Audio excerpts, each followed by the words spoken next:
அந்த கண்ணா கருமையினர் கண்ணான்னு ஒரு பாட்டு இருக்குது. சூழல் பார்த்தீங்கன்னா அந்த பொண்ணு கருப்பாக இருக்கும், யாரும் அந்த பொண்ணை வந்து கல்யாணம் பண்ணிக்க மாட்டாங்க. அப்போ அந்த பாட்டு வரும், மனம் பார்க்க மறுப்போர் முன் கொடுத்தாய் கண்ணா அப்படின்னு போயிட்டே இருப்பார்.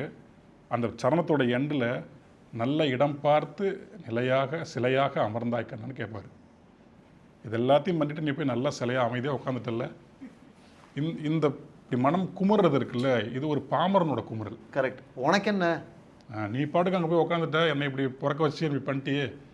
மன்றாட ஊரில் எல்லா கிழவிங்களும் நாமளே சொல்கிறது தான் இல்லையா? இந்த இடத்துல இருந்து தான் அவரோட மொழியுமே ஸ்டார்ட் ஆகுது.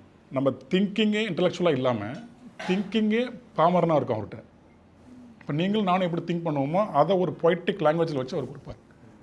ஒட்டுமொத்தமாக அந்த உலக மனிதர்கள் கேட்டுட்டு இருக்கிற ஒரு கேள்வியை அந்த கதாபாத்திரத்தின் வாயிலாக கேட்க வச்சுட்டு போயிடுவார் அவர். அதுதான் எனக்கு தெரிஞ்ச ஒரு பாட்டுக்குள்ளே வேணும்னு நினைக்கிறேன். அவரோட பாடல் இன்றைக்கும் நமக்கு ரெஃபரன்ஸாக இருக்கிறதுக்கும் நம்ம இன்றைக்கும் கேட்டு சிலுக்கிறதுக்கு காரணம் என்னென்னா, அந்த அடிப்படையான கேள்விகளையும் அடிப்படையான உண்மைகளையும் எளிய மொழியில் அந்த சந்தம் கெடாமல் அப்படி உச்சத்தில் வச்சுட்டு போனவர் அவர் தான். அதனால தான் நம்ம என்னால் இன்னும் கொண்டாடிக்கிட்டே இருக்கேன் அவரை.